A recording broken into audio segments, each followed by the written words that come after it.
Something I talk about a lot in my videos is how I wish they released more generic-looking modern cars in the Cars diecast line. Yeah, I know, the Cars series is full of wacky and wild cars that they could make, but sometimes you just need generic-looking cars, and Mattel certainly knows that, as over the years they've given us a wide variety of just regular old Cars background characters. We got several of these in the 2015 Palace Chaos series, which released a wide variety of cars that sit near the Queen of England during the final race and ensuing chaos of the finale of Cars 2. And Manny Roadriguez here is, of course, one of them. And he's a Ford. He's just a Ford. Nothing too special about him. Just a generic-looking car, and sometimes that's really all you need. Hello, everybody. Welcome back to yet another review, and to the final review for the 2023 Christmas haul. As I said in my review yesterday, since my stores have been so bad right now, I made sure to space out the reviews of my Christmas haul as long as I could. Now here we are in March, and I'm reviewing my final Christmas item. Somehow this isn't the longest it's taken me to do a Christmas haul.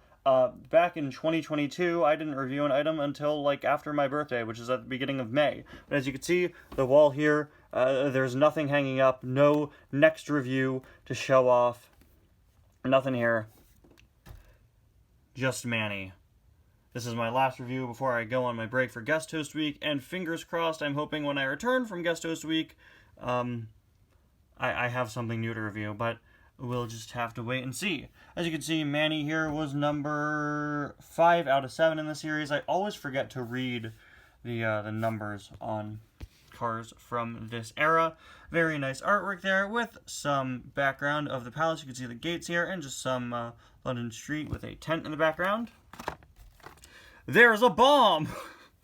Really blunt. I love how it's just there's a bomb. Palace security detects a bomb on Mater and surrounds him as cars flee the area. You could totally cut the "there's a bomb" sentence from this and have the exact same message delivered. It's quite a bit redundant, but that's okay. The world just needs to know that there's a bomb first and foremost. It definitely adds to the fact that this is Palace Chaos. We've got some artwork of, not an artwork, but a screenshot of McQueen and Mater here. Mater does in fact have the bomb on him. We've got Manny, Jumpstart J. Ward, Maurice, Scott Motors, and Siren Carburini. I have none of these cars, actually, but you can see this line is full of a good few generic background characters. So cool back in 2015 when we get a whole series of just generic background characters based on one shot from Cars 2. And you know, some things never really changed with the Cars diecast line. To this day, we still get a bunch of minor characters based on specific scenes every single year. It's one very cool thing the Cars diecast line does. That really, really great. Anyway, here is Manny out of the package, and he's a lot larger and heavier than I expected him to be.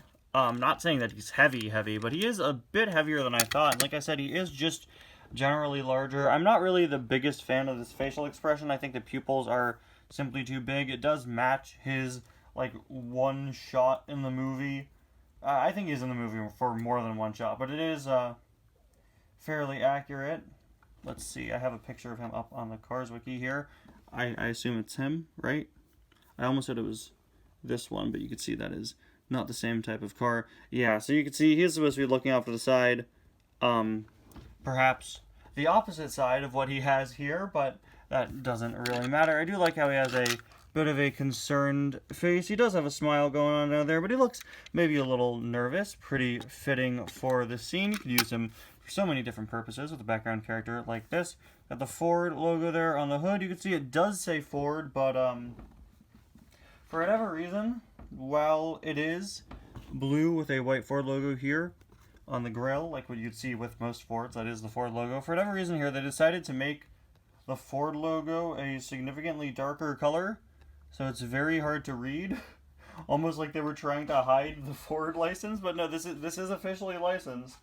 Why would they do that? Is that just an error on mine? I highly doubt it, but let me know if your Manny is like that. He is a very interesting shape, but again, he is based on a very specific Ford model, and hey, he's got road hug tires. We love to see it. I love the continuity of tire companies throughout the Cars series. Road hug is a pretty funny one. License plate reads L556 QSU, or is that OSU? I think it's OSU. I don't even want to know, okay, if he reuses a license plate of another character. Alright, I don't want to know. I don't want to know. Looks like it could be. Maybe it's not. Reused license plates were pretty bad around this time. We'll just, you know, we're better off not knowing. You can see he has a Ford Mondeo. Ford logo there on the back. Yeah, it's definitely not an error for mine. That is a stylistic choice to make the Ford logo darker for some reason. There's a look at the other side. And finally, there is a look at the base. Really not much more I could say about this guy than what I've said already. He's a pretty good, decent background character for all of your running away when they learn there's a bomb strapped to a tow truck needs. Anyway, guys, thank you so much for watching. I'll see you guys next time. Bye now, and hopefully next time I have something new to review, please.